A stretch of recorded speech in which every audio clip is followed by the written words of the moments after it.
Chairete, omathetai en te oikumene, posekete. Hello, learners around the world. How are you doing?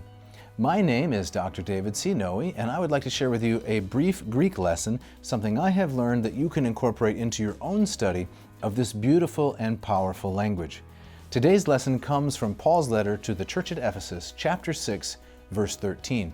If you are a student of the New Testament, you might be quite familiar with this passage because here Paul talks about the armor of God.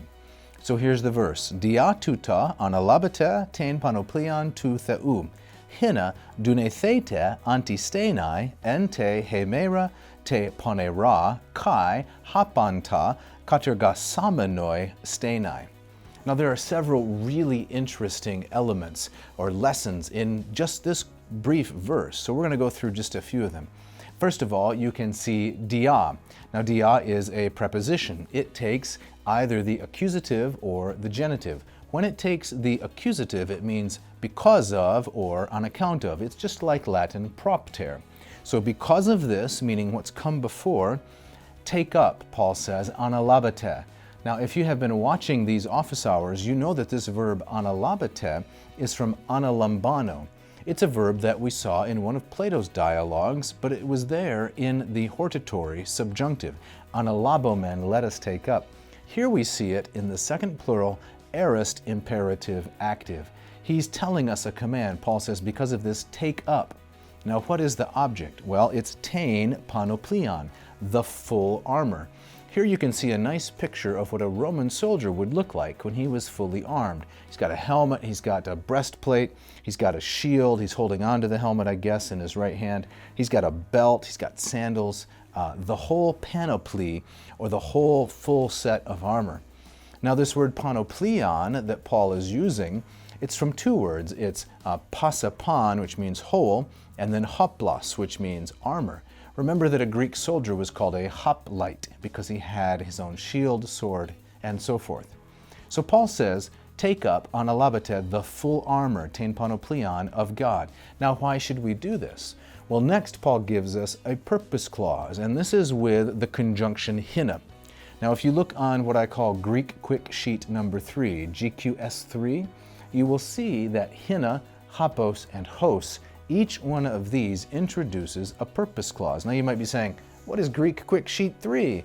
Well, these are some of the resources I have developed based on the best Greek grammars to help you learn constructions just like this one.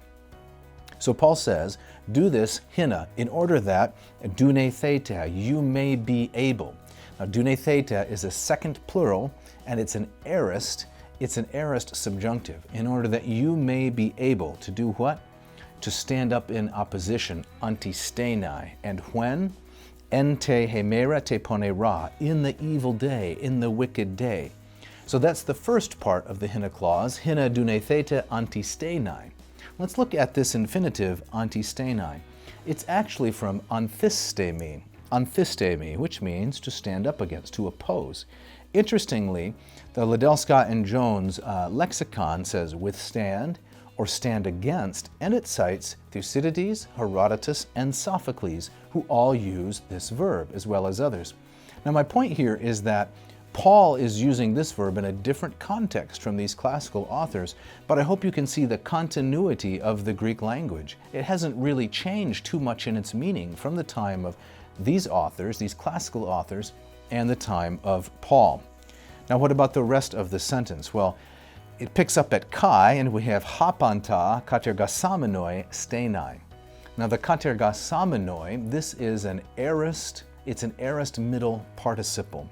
And this aorist middle participle is in the masculine plural and nominative.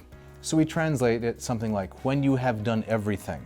It is itself from the verb katergazomai, which is a middle deponent verb. What does katergazomai mean? Well, again, the LSJ tells us it means to effect by labor, to achieve, or to accomplish.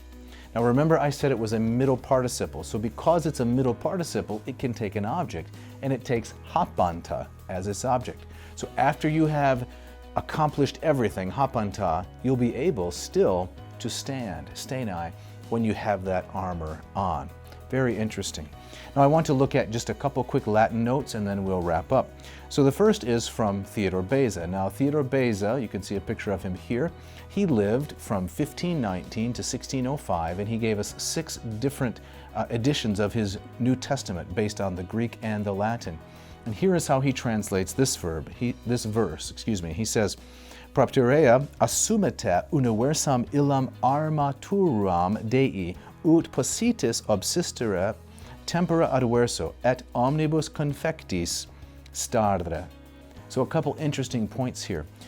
For Paul's analabete, take up, Beza uses assumete, which means something like take up or put on. And for panopleon, Beza uses the word universam illam armaturam, those words, the whole complete armature or armor of God. And instead of the hina clause, which is how Greek expresses purpose, he uses the ut pasitis, the ut. This is how Latin expresses purpose. And he uses obsistere for antisthenai, and then for the phrase in the evil time, ente hemera te ponera, he uses tempora adverso, which is quite nice. While the time is evil, the circumstances are harsh. And finally, in place of hapanta katergasamonoi, that is a middle participle with object, Latin uses the ablative absolute, omnibus confectis, when everything is accomplished, stare, to stand. Notice that Jerome in his Vulgate, instead of the assumete, which Beza uses, Jerome opts for accipite. So here again, I think Beza's translation of the Greek is more accurate, because analabete, to take up, this is better expressed by Beza's assumete. Now, if you enjoyed this brief lesson where we talked about Greek and Latin, I'd like to ask you to do 2 things, please. First, like and subscribe, click the bell so that you can be notified whenever I release new Greek and Latin instruction like this. And secondly, we'd like you to go to MossMethod.com. Go to MossMethod.com and check out my other free instructional videos. And consider signing up for the course I have developed. I was mentioning the quick sheets. All the information is on there in a very nice and organized way.